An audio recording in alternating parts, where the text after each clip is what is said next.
예수 믿는 사람들도 낙심할 때가 있지요. 예기치 않게 찾아온 고난 때문에 도무지 변할 것 같지 않는 현실 앞에서 아무리 기도해도 응답이 없을 때 어떻게 낙심을 안 합니까? 기도할 수 있는데 왜 걱정하십니까? 라는 찬양이 있기는 하지만은 그거야 기도에 응답이 됐으니까 걱정을 안 하죠. 백날 해도 응답이 없으면 어떻게 낙심을 안 해요? 오늘 본문은 예수님께서 기도하고 낙심하지 말아야 된다는 것을 알게 하기 위해서 들려주신 비유입니다. 우리 본문 말씀 1절을 함께 읽겠습니다. 예수께서 그들에게 항상 기도하고 낙심하지 말아야 할 것을 비유로 말씀하여. 자, 이 비유의 핵심이 뭐라고요? 기도하고 낙심하지 말아야 된다. 좋은 말씀인 건 알겠는데 말이 쉽지. 기도에 응답이 없는데 어떻게 낙심을 안 해요? 이 비유를 한번 살펴봅시다. 우리 본문 말씀 2절로 3절을 함께 읽겠습니다. 이르시되 어떤 도시에 하나님을 두려워하지 않고 사람을 무시하는 한 재판장이 있는데 그 도시에 한 과부가 있어 자주 그에게 가서 내 원수에 대한 나의 원한을 풀어주소서 하되. 자, 이 비유에는 두 사람이 등장을 해요. 한 사람은 하나님을 두려워하지 않고 사람도 무시하는 지멋대로 하는 오만한 재판장입니다. 다른 한 사람은 당시 사회적 약자로 대표되는 과부예요. 이 과부가 계속해서 재판장을 찾아갑니다. 당시 여자는 재판장에게 찾아갈 수가 없었어요. 그것은 다 남성들의 일이었습니다. 자, 그런데도 이 여자가 찾아갔다는 것은 이 여인은 가족도 친척도 자기를 도와줄 사람이 아무도 없다는 거예요. 혈혈단신, 참 불쌍한 여인이죠. 이 여인이 요구하는 것이 무엇입니까? 내 원수에 대한 나의 원한을 풀어주소서. 자, 이 원수는 소송 상대자를 가리켜요. 그러니까 지금 이 여인은 어떤 사람에게로부터 재산상의 손해를 받거나 그 권리에 심각한 침해를 받았다는 것입니다. 어떤 손해를 봤을까요? 예수님께서 서기관들을 조심하라고 하면서 하셨던 말씀이 있어요. 우리 마가복음 12장 39절로 40절을 보겠습니다. 회당의 높은 자리와 잔치의 윗자리를 원하는 서기관들을 삼가라. 그들은 과부의 가산을 삼키며 외식으로 길게 기도하는 자니 그 받는 판결이 더욱 중하리라 하시니라. 자, 서기관들이 과부의 가산을 어떻게 한다고요? 삼킨다, 꿀꺽한다는 겁니다. 당시 서기관들은 이 법률가로서의 역할도 감당했어요. 남편이 죽고 나면은 그 재산을 이 과부된 아내에게 줘야 될 거 아니에요. 그래서 매달 월급 형식으로 지급을 했어야 됐습니다. 그런데 서기관들이 거기서 그거를 꿀꺽한 거예요. 꿀꺽. 그리고 사회 보장 제도가 있었어요. 뭐 유산도 가족도 아무도 없으면은 그 일정 금액을 그 과부에게 지급을 해야 됩니다. 그런데 그것도 서기관들이 꿀꺽하는 거예요. 이 얼마나 나쁜 인간들이에요. 이 여인은 얼마나 억울하고 속이 상해요. 그래서 재판장에게 가가지고 제발 저의 권리를 좀 찾아주세요. 제 원한을 풀어주세요. 요구를 하는 것이죠. 자, 그런데 이 재판장은 또 어떤 인간입니까? 하나님을 두려워하지 않고 사람도 무시하는 아주 도둑놈 같은 재판장입니다. 누가 뇌물을 주면 그 뇌물 준 사람에게 유리한 대로 판결해주고 뭐 이 재판장에게 정의며 진실이며 이건 관심이 없어요. 어떻게 판결하는 게 나에게 이익인가 그것만 쫓는 사람. 그런 사람에게 이 과부의 처지가 눈에 들어옵니까? 아니, 여기가 어디라고 여자가 발을 들여 나가. 재판장님 제발 제 억울함을 좀 풀어주세요. 억울함 없이 사는 사람이 어디 있어? 다 그러고 사는 거지. 빨리 안 나가. 그러지 마시고 제발 좀 들어주세요. 이 사람 빨리 쫓아내. 그런데 이 과부가 매일같이 찾아오는 거예요. 매일같이. 재판장님 제발 제 권리를 좀 찾아주세요. 또 당신이야 진짜. 나쁜 여자네 이거. 안 되겠어. 알았으니까 일단 들어가. 그러면 또 찾아오고 계속 찾아오는 겁니다. 어느 순간 이 재판장님 소리만 들어도 이 여자가 또 찾아왔구나 경기를 일으켜요. 우리 본문 말씀 4절로 5절을 함께 읽겠습니다. 그가 얼마 동안 듣지 아니하다가 후에 속으로 생각하되 내가 하나님을 두려워하지 않고 사람을 무시하나 이 과부가 나를 번거롭게 하니 내가 그 원한을 풀어주리라. 그렇지 않으면 늘 와서 나를 괴롭게 하리라 하였느니라. 지금 재판장이 독백을 하는 거예요. 야, 참 이거 독한 여자네요. 그런데 내가 하나님을 두려워하지도 않고 사람도 무시하는데, 자, 이 재판장이 잘하는 게 딱 하나가 있어요. 뭡니까? 지가 어떤 인간인지는 알아요. 그죠? 하나님도 두려워하지 않고 사람도 무시하는 내가 그런 나쁜 인간이다. 자기도 그걸 안다는 거예요. 그런데 이 과부가 계속 찾아와 가지고 자기를 번거롭게 한답니다. 이 번거롭게 한다는 것을 원어적 의미로 보면은 눈밑을 때린다는 거예요. 이렇게 눈밑을. 이 눈밑을 자꾸 때리면 어떻게 됩니까? 눈탱이가 밤탱이가 될 거 아니에요? 그 밤탱이가 된 눈으로 돌아다니면 어때요? 창피하죠. 뭐 진짜로 이 여자가 그 재판장의 눈을 막 물리적으로 때렸다는 것이 아니라 이 여인이 매일같이 찾아가서 자기의 권리를 주장하는 것이 마치 이 재판장의 눈밑을 계속 때려가지고 눈을 밤탱이로 만든 것처럼 이 재판장의 평판에 영향을 줬다는 거예요. 부끄럽다는 것이죠. 결국 이 재판장이 두 손 두 발 다 들어요. 야, 이거 더 이상 안 되겠다. 이거 참 빨리 뭐 처리를 하든지 해야지. 저 여자 때문에 내가 창피해서 다닐 수가 없어. 예수님은 이 비유를 들으시고는 이 불의한 재판장의 독백을 주목하라고 말씀하시죠. 우리 본문 말씀 6절로 7절을 함께 읽습니다. 주께서 또 이르시되 불의한 재판장이 말한 것을 들으라. 하물며 하나님께서 그 밤낮 부르짖는 택하신 자들의 원한을 풀어주지 아니하시겠느냐?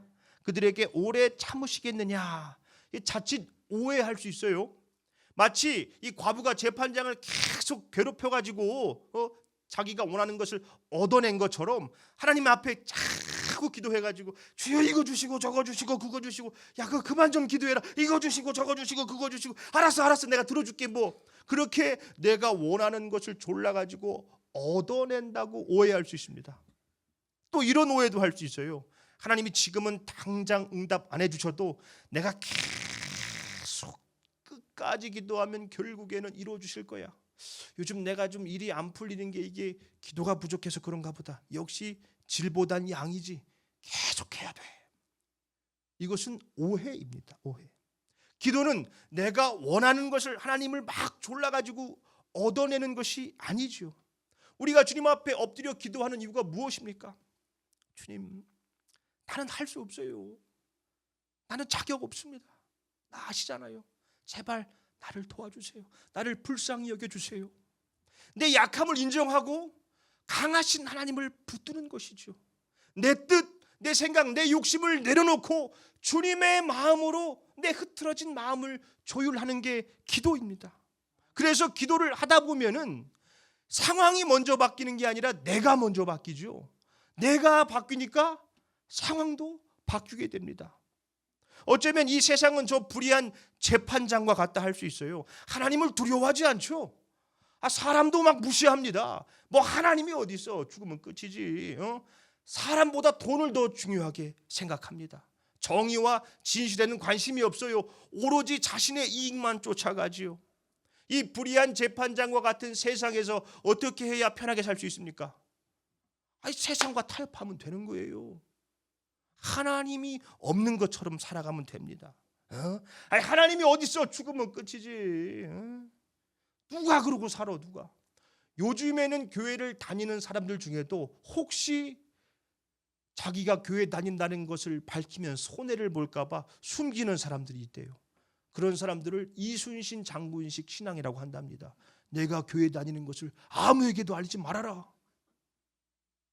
사람을 무시합니다. 아이고 사람 낳고 돈 낳는 게 어디 있어? 돈 낳고 사람 낳아. 요즘에는 돈이 최고지. 뭐 그 인간이 뭐 어떻게 되든 말든 뭐가 중요해? 학식. 그러나 그리스도인들은 어떻게 사는 사람들입니까? 저 불의한 재판장과 같은 세상에 눈밑을 계속 치는 사람들이에요. 마치 그것이 계란으로 바위를 치는 것 같아 보여도 끊임없이 말씀으로 저항하는 사람들이 바로 그리스도인들입니다. 그래서 히브리서 기자는 그런 사람들을 가리켜 세상이 감당할 수 없다 그래요. 하나님이 어디 있어? 죽으면 다 끝이지. 아니에요. 한 번 죽은 것은 정해진 것이지만 그 뒤엔 심판이 있습니다. 무슨 말 같지도 않은 소리야. 가봤어? 당신이 가봤어? 우린 결국 다 하나님의 심판대 앞에 서게 돼 있습니다. 그때 의인은 천국에서 영원한 복을 누리고 죄인은 끝없는 형벌을 받아요. 성경에 모든 사람이 죄를 범하였음에 하나님의 영광에 이르지 못한다 했습니다. 우리는 다 죄인이죠. 죄 없는 사람이 어디 있어요? 그건 그렇지. 죄인은 스스로를 구원할 수 없습니다. 오직 우리를 대신해서 십자가 지신 예수 그리스도를 믿을 때 값없이 의롭다 함이 주어집니다. 그러니 당신도 예수 믿고 구원 받으세요. 하나님을 두려워하지 않는 세상의 눈밑을 계속 치는 거예요. 복음을 전하고 복음을 살아내면서 저 사람들은 왜 저러고 답답하게 사냐, 저 얼마나 손해야, 저 왜 저러고 산대, 저거 누가 알아줘? 저거 하나님 때문에 저러고 산다던데 그 하나님이 다 보고 계신다더라고. 작년 경기도 부천 어느 거리에 초등학생 아이들이 커다란 봉지에 뭘 가득 채우고 돌아다니는 거예요. 그게 뭔가 봤더니 담배꽁초예요. 담배꽁초 가득 차 있습니다. 그 아이들이 거리가 너무 꽁초로 지저분하니까 이거 안 되겠다, 우리가 줍자. 그러고는 봉지에다 그걸 줬는데 얼마나 많은지 그 한가득 찬 거예요. 그 누가 버린 겁니까? 그 담배 피고 아무데나 버린 어린들 아니에요? 그 어린 아이들이 그 담배꽁초 함부로 버린 어른들 눈밑을 팍팍 치는 거예요. 그 앞에 가지고 담배꽁초 이렇게 버릴 수 있습니까? 부끄러워서. 가난하고 소외된 이웃들을 돌보고 상처받고 괴로워한 이들을 치료해주고 존중하고 배려하는 것은 이 사람들을 무시하는 이 세상의 눈밑을 계속 치는 겁니다. 계속 눈밑을 치면 어떻게 돼요? 눈탱이가 밤탱이가 되는 거예요. 세상이 부끄러워합니다. 그래서 세상이 감당하지 못한다는 것이지요. 자, 오늘 본문의 핵심이 뭐라고 했었죠? 기도하고 낙심하지 말아야 된다. 자, 우리는 기도를 내가 원하는 것을 막 요구해서 얻어내는 거라고 생각할 수 있습니다. 물론 우리가 원하는 것을 하나님께 요구할 수 있어요. 하나님이 우리의 아버지가 되시기 때문에 또 하나님은 채워주십니다. 그러나 그것이 기도의 목적이 돼서는 안 됩니다. 기도는 이벤트가 아니에요. 이벤트가. 기도는 삶 자체예요. 그래서 항상 기도하라는 것이지요. 자, 오늘 본문에서 기도하는 것과 낙심하지 말라는 것은 두 가지 따로 있는 게 아니에요. 기도하는 거, 낙심하지 않는 거, 그게 아니라 기도하고 낙심하지 않는 거, 이것이 하나입니다. 하나. 기도하기 때문에 낙심하지 않는 것이고 낙심하지 않고 사는 게 기도라는 거예요. 저 불의한 재판장과 같은 세상의 눈밑을 계속 치면서 그게 마치 계란으로 바위를 치는 것 같지만 그래도 말씀을 붙들고 주께 소망을 두고 살아가는 게 그 자체가 기도라는 것이지요. 요즘 그 넷플릭스에서 폭삭 소가수다라는 드라마가 아주 인기입니다. 이 폭삭 소가수다, 이 제주도 방언인데 고생 많았습니다라는 뜻이래요. 그 드라마에서 참 인상 깊은 대사가 있어요. 살민 사라진다. 살면 사라진다, 이 방언이래요. 살민 사라진다. 불의의 사고로 4살 된 막내 아들이 세상을 떠났어요. 마지막으로 아이가 좀 안아달라고 막 떼를 썼는데 그거 안아주지 않고 잠깐 자리를 비웠다가 사고가 난 거예요. 그래 얼마나 한이 돼요. 그때 그거 좀 안아줄 걸. 이 엄마 어떻게 살아야 됩니까? 매일같이 그 아이 무덤에 찾아가서 울고 그 무덤을 부둥켜 안고 울고 그래도 남은 자식들 생각하면서 살아야 되는 거예요. 살면 사라진다. 아니 엄마는 어떻게 그 험난한 세월을 견디며 살았어? 살면 사라져. 살면. 이 불의한 재판장과 같은 세상에서 어떻게 낙심하지 않고 살 수 있습니까? 마치 계란으로 바위를 치는 것 같은데 어떻게 그리스도인답게 살 수 있어요? 아무리 힘들고 괴롭고 어려워도 주의 말씀을 붙들고 기도하고 살면 사라지지요. 기도하고 살면, 주께 소망을 두고 살면 사라집니다. 주님은 그렇게 사는 자들을 보길 원하세요. 우리 본문 말씀 8절을 함께 읽겠습니다. 내가 너희에게 이르노니 속히 그 원한을 풀어주시리라. 그러나 인자가 올 때에 세상에서 믿음을 보겠느냐 하시니라. 주님이 이 땅에 다시 오실 때 그렇게 사는 자들을 보겠냐는 거예요. 그렇게 사는 게 믿음이라는 거예요. 믿음. 기도하고 낙심하지 않고 사는 거.